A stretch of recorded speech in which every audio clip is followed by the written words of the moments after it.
Welcome to my second Casual Friday. Today I'm going to answer a couple of questions. I'm going to show you a project I'm working on that uses blow yarn. I'm going to explain what a master hand knitter is, and then at the end I'm going to tell you about the history of this old sweater and my plans for its future, which will either save it or destroy it. So after last week's video, I had a couple of questions about my educational background. So I'm going to answer those quickly and then we'll get on to the rest. So one of the questions was, what did I end up deciding to do about my degree when I returned to the United States? And the answer to that is that I didn't really decide to do anything. As soon as the airplane landed in the United States, those wheels hit the tarmac, I immediately wanted to leave again. And so my plan was to once again get a work permit, a work visa through that international student work exchange program because I knew that New Zealand was one of the countries that they offered a visa. So my plan was to get my degree, work as much as I could over the next year, and then leave again. So I didn't know what my degree was going to be in at that point. So I went to my academic advisor and just said, how can I get out of here the quickest? What degree do I need to get in order to make that happen? And it turned out to be communications. So my degree is in communications with an emphasis on writing. I do have enough math credits to have a math minor, but the university I went to at the time didn't have minors. You could only major. So then the next question was, does my math and computer programming background help me at all with, or has it helped me at all with knitting and with designing? And I would say it has. Computer programming didn't help me with knitting so much as I recognized the similarities and the parallels between knitting patterns and computer code. I didn't have any trouble learning to read knitting patterns. They just seemed very logical to me in the same way that computer code seemed very logical. So again, I recognized the similarities between the two, but it wasn't because of programming that I was able to read patterns. That's how my brain works. So as far as math goes, I see a difference between arithmetic and mathematics. So to me, mathematics is the more abstract concepts, geometry, algebra, calculus, that kind of thing, where arithmetic is multiplication, division, percentages, that kind of thing. So arithmetic skills definitely help with knitting. Regardless of who you are, you need arithmetic skills. So they definitely helped me when I was first faced with a instruction to increase 10 stitches evenly across the next row. I just knew how to approach that to calculate that out. So that helped. And I will say that mathematics, like the algebra, geometry, ability to create formulas and spreadsheets and all that kind of stuff helps me with design because the kind of designer I am, I'm very architectural. I'm not really an artistic type of person. So, I don't get inspiration from nature and the leaves blowing in the forest and all that stuff. That's not me. It's how do I solve this problem? And it's usually a shaping problem. Like if I want this shape or I want this thing to happen, how do I do that using various shaping techniques? And which shaping techniques do I use? And where do I place them? So knowing all of those shaping techniques, then I can use my mathematics. But I had to learn those shaping techniques first, not just how to follow instructions for them, because that I could do, but how to apply them on my own. And that wasn't a mathematical thing. That was just understanding how techniques work. So I wasn't a slave to the pattern. So arithmetic helps me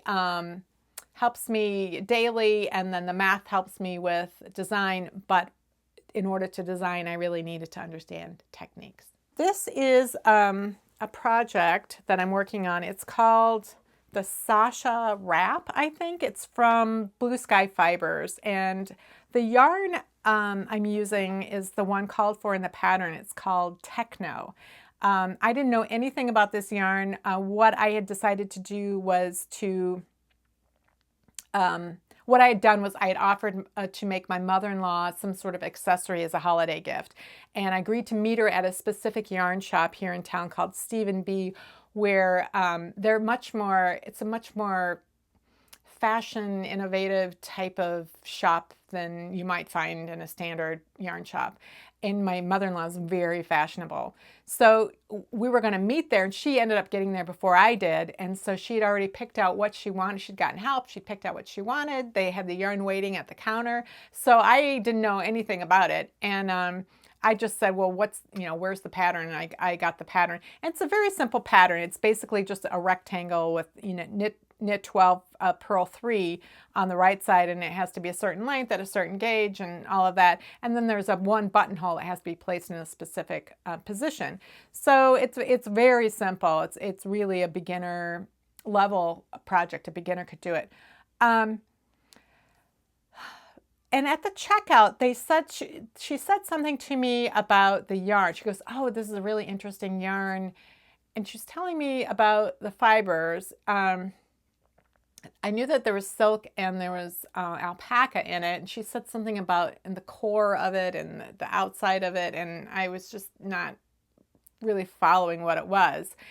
And so I got home and I started working with it. I thought, this is a really interesting yarn, and I looked up close at it, and I was like, oh, it's sort of like a little mesh tube that's all fluffy.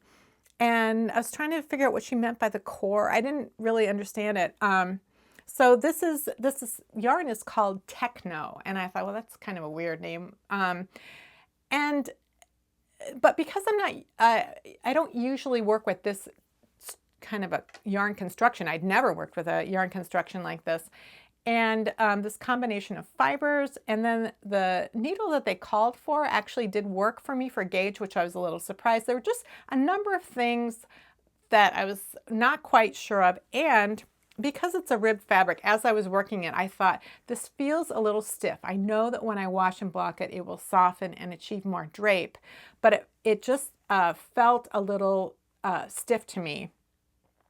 And the first hank didn't get me quite as far as I expected it to. So I wondered how much it was going to grow. I wondered if I was actually knitting it too wide. And it was kind of tricky to measure the actual full width because the ribbing is going to stretch apart and the stockinette edges were rolling. So it was very easy for me to stretch it to whatever width I needed it to be and to convince myself that it was the right measurement. So I just thought, I'm going to be a lot more comfortable if I just wash and block what I have so far and see what happens with the yarn. So as I expected, it flattened out and the ribs spread, and I did get exactly the width that I needed. But what was amazing was how the yarn bloomed after it washed. It just got fluffier and everything. The stitches really smoothed it out beautifully. It got this incredible drape, which is what I was expecting it to get based on the sample in the shop. And so then I was convinced that I was doing everything right, I was working the right needle. I would need an extra hank because otherwise I was going to end up 5 inches too short. So I got information that I needed from it, but I also got information that delighted me in terms of the fabric that I got from it. So I didn't understand what it was, and so I looked it up on their website, and they described it as being some sort of technological advancement, which is why I think they call it Techno. And they talked about, so the mesh tube is the silk aspect of this particular yarn.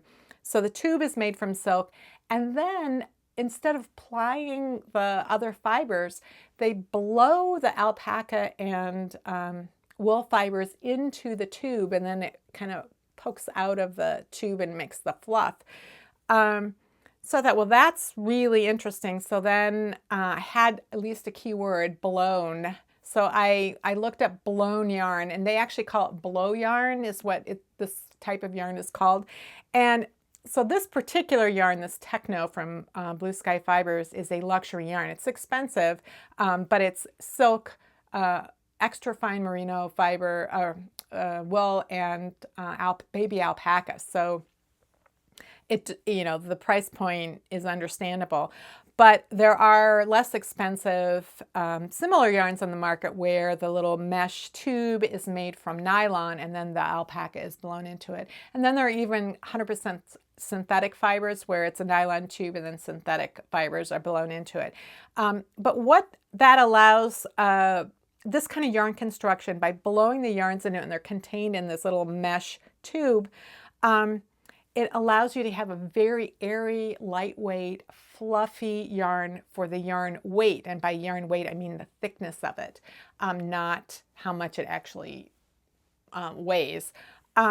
So like this is a 50-gram ball, that 120 yards you get, which is quite a bit. So if it was a plied yarn, that would condense it more. It would be heavier per yard than something like this is. So I was looking into it even further, and first of all, it didn't really split at all. I don't think I had more than 1 or 2 times where I actually caught the needle on maybe one of the little bits of mesh or something. It just so easy to knit, no splitting. And then apparently one of the other advantages of this kind of yarn is that it doesn't pill, or at least doesn't pill the way, certainly wouldn't pill the way a softly spun yarn with a lot of loft would, that's airy and warm. Those kinds of yarns tend to pill quite a bit as well. So I thought this was a really interesting yarn. I was really glad to have learned something about it, and I thought I would share that with you today. So the next thing I wanted to talk about, I had a lot of comments and questions about what a master hand knitter is. Somebody asked, is it a certification program? And the answer to that is yes. So I am a certified master hand knitter as well as a certified knitting teacher.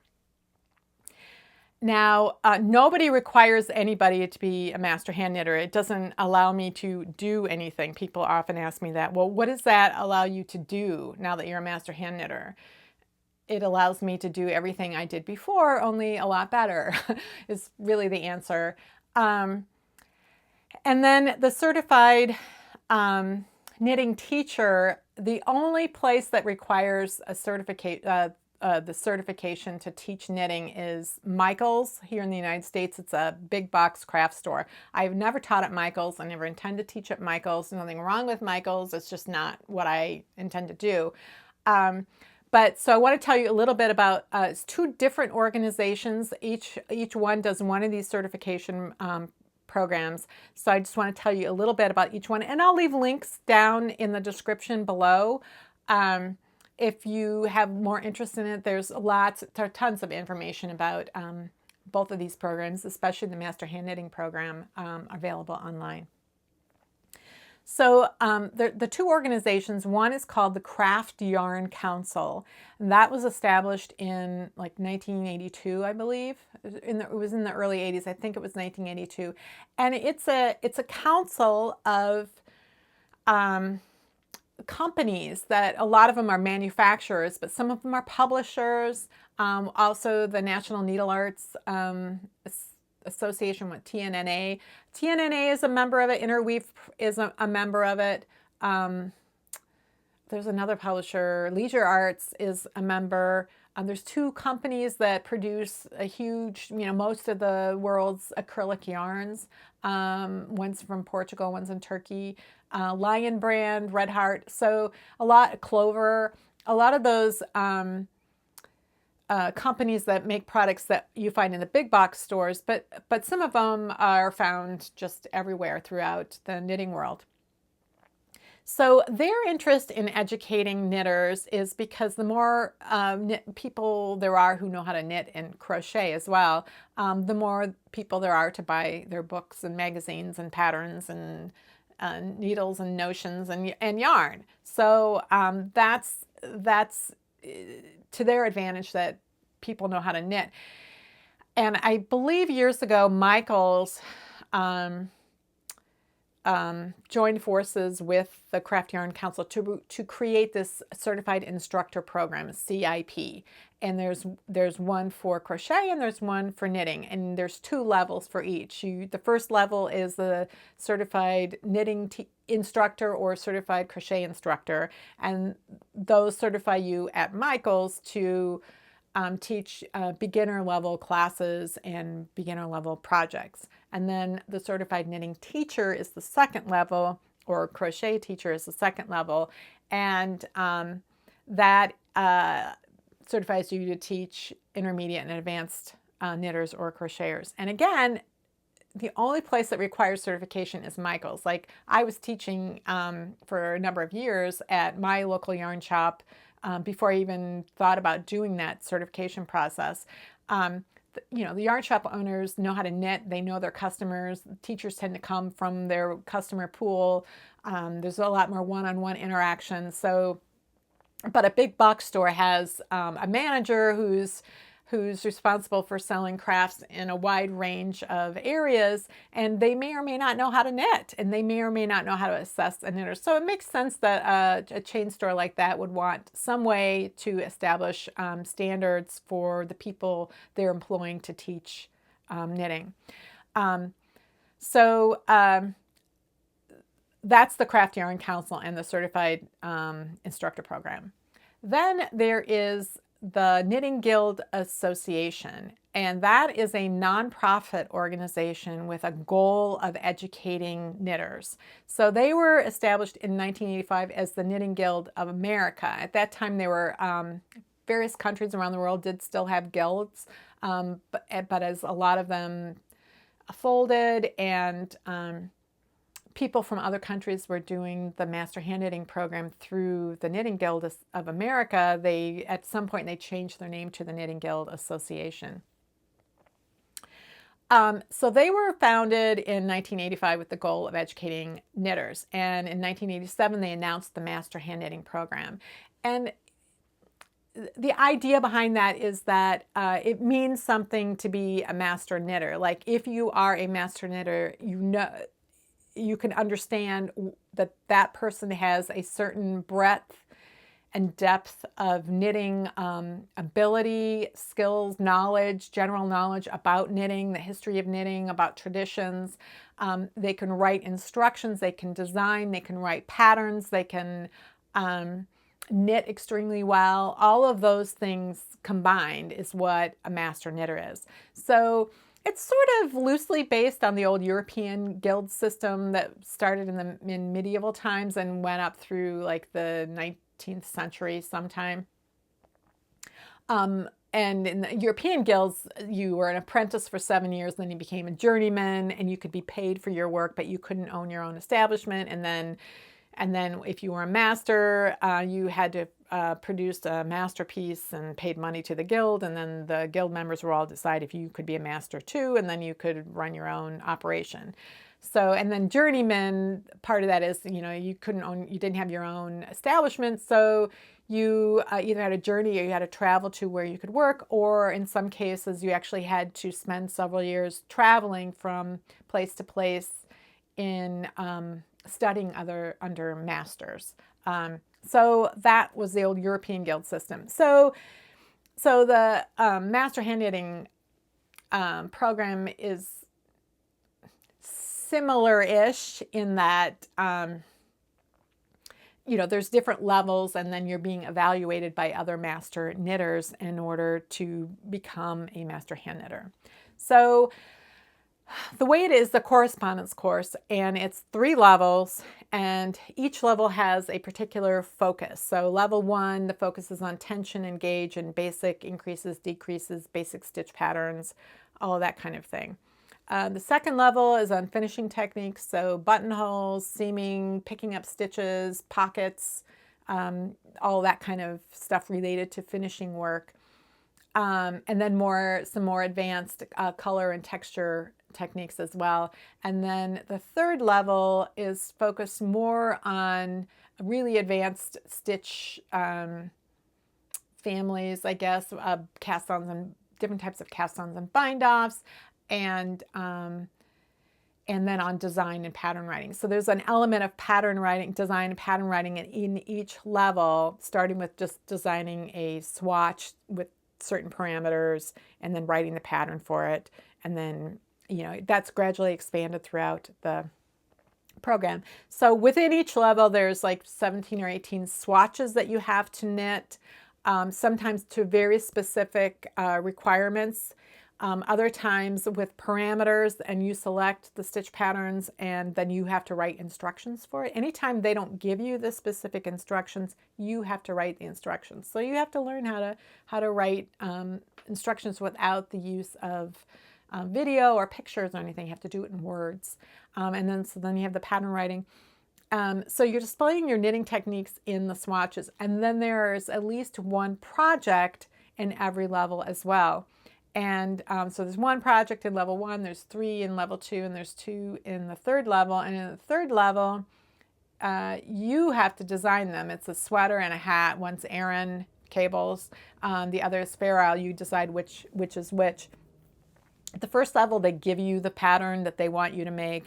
The second level, they give you one pattern, and then the others, one of them, they're like, well, if you want to use a pattern, you can use this one. And for the third one, you're on your own. You can either design it or find your own commercial pattern, whatever. So there's what I was saying. Oh, there are reports in every level where, like level 1, washing and blocking, care of hand knit garments. Level 2, history of knitting. Level 3, there's fibers. You have to write a report on different types of fibers, as well as 2 different knitting traditions, and book reviews and magazine reviews. So it's really comprehensive.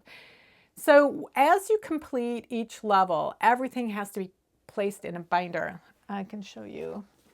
So this is my level 1 binder. It's the smallest binder. So everything, the swatches all have to be placed in a binder in a certain way and tagged in a certain way. And every item, whether it's a swatch or answering a question or writing a report, you have to cite references for.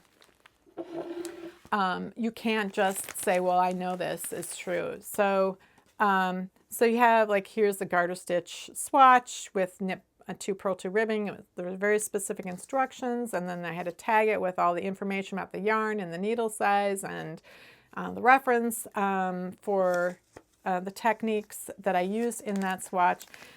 So everything has to be washed and blocked perfectly and tagged a certain way and referenced. And you package everything up and you send it to the TKGA offices, and then they send it out to a committee member, and then the committee member sends it to the next person, and so on. So in level 1, you have one committee member and a co-chair evaluate your binder, and the co-chair writes up the general comments and then goes item by item, and either it passes or it has to be resubmit, and they'll tell you what the problem is, and then you have to fix it. And so if you have to reknit a swatch, you can just send just that swatch back to the co-chair. If it's written work, you can send them an email. At level 2, there's 2 committee members and a co-chair. In level 3, it's 3 committee members and a co-chair. And it's very rare not to have at least something that you have to resubmit. There's just so much detail. It's easy to misinterpret something. Like if they ask a question and you think they're getting at one thing, you answer that, and they may have been really looking for you to address something else. So often you have resubmits. And then once you pass one level, then you are eligible to get the materials for the second level or the third level or whatever it is. So for me, it took me 7 years to get through the program. There was a 4-year pause in the middle when I was about halfway through level 2, where Ravelry just started, and I joined Ravelry. I got very involved with that. I was starting to design things for myself, and I started to teach at my local yarn shop. And then Ravelry had a newsletter that was called This Week in Ravelry. This is in the early days of Ravelry, when there was less than 1 million people. There's only 10, when I joined, there was like 17,000 people on Ravelry. So it was really easy to kind of get to know people more. But at one point, I ended up having a knitting column called Ask a Knitter in the newsletter This Week in Ravelry. And I had a knitting column, and I was doing that. So I was still doing a lot of learning about knitting and learning about teaching and about explaining things and writing instructions in that 4-year period. And then I decided, okay, I'm ready to continue. So then I just went straight through. I finished level 2 and then went right on to level 3. And so I finished in 2012. So when I finished, that had been 25 years that since they had started the program, and I was probably I was somewhere in the like 260th person, give or take a few, 260th person maybe to become a master knitter. And I think at this point, maybe there's 320-ish people. The year that I became a master knitter was the most people became a master knitter. I think there was like 24, 25 people became certified. And in the years before that and after that, it's usually somewhere between like 10 and 15. So there's still, only 300 and some people who have completed it in the 30 years that it's been going on.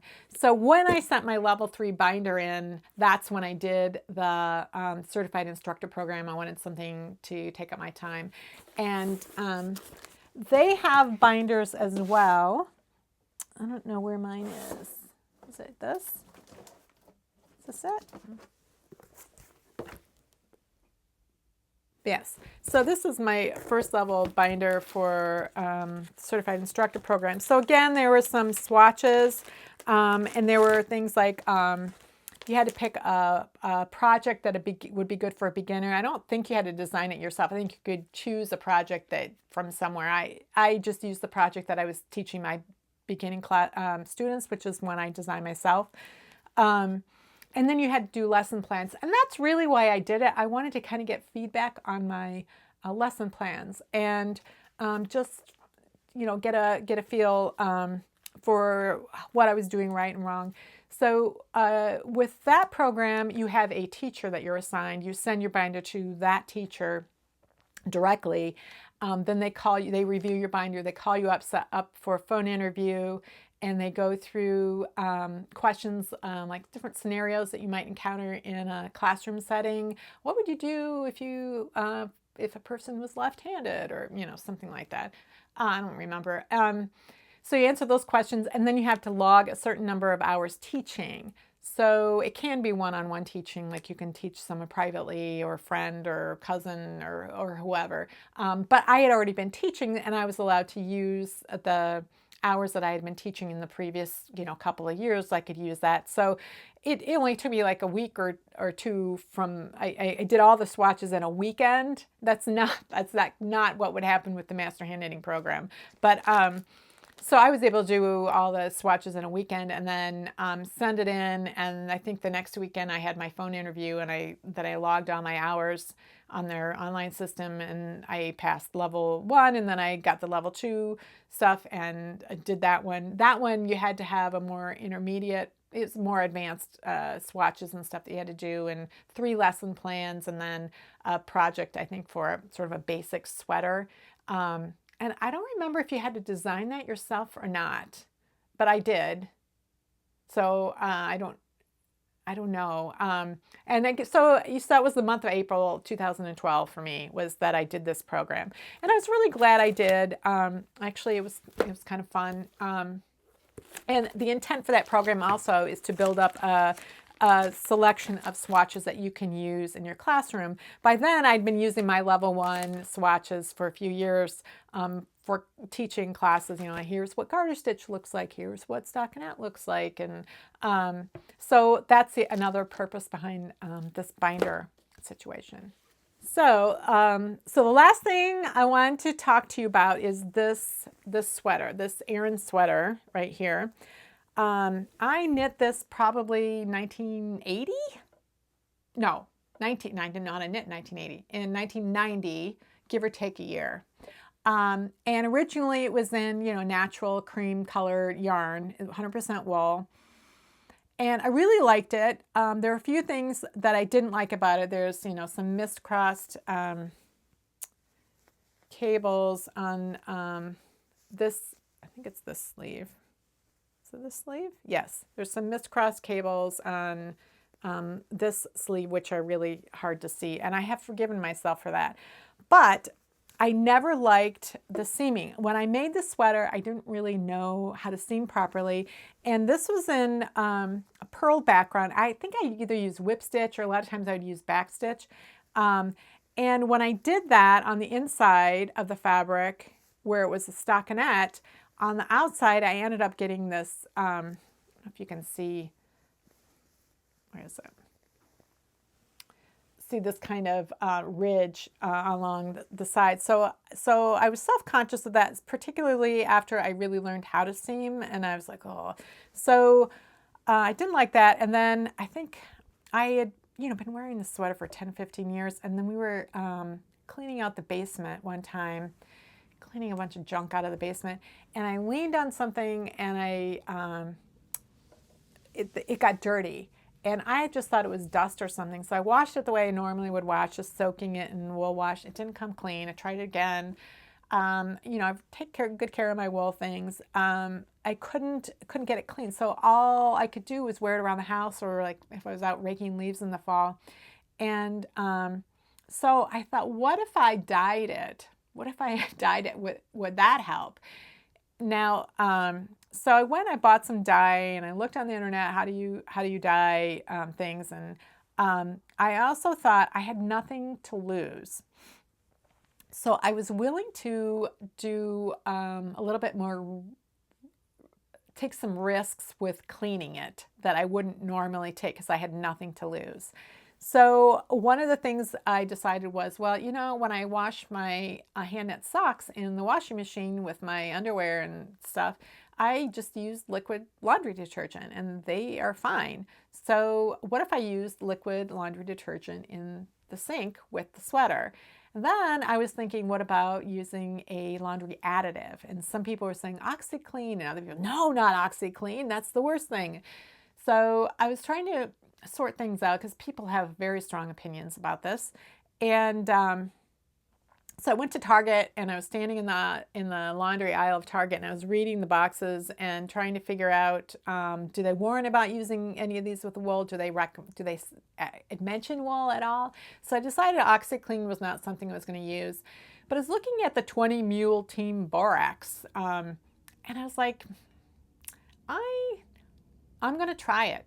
So I filled the sink up. I went to the hardware store and I bought a big canning pot to do the dyeing in. I bought some dye, and I had the pot getting ready on the stovetop. And you have to soak wool for a good half hour so it really is saturated. And my memory is you had to do this with soap or detergent in preparation for dyeing. That does something, I don't know if it opens the scales and makes it more ready for accepting the dye. I don't remember. I'm going to have to look this up. But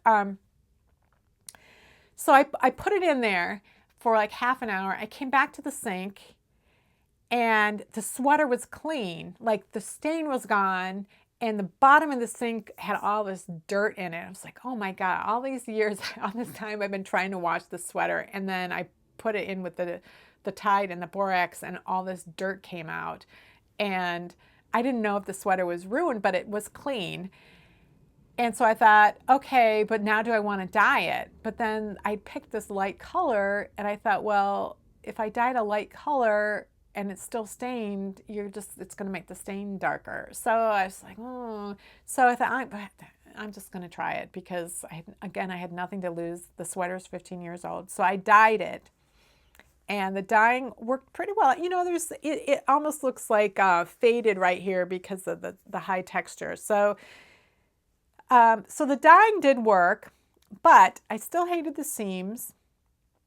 Over time, the stains came back. I don't know why, but they did. They came back, and I never wear this color. I don't know why I chose this color.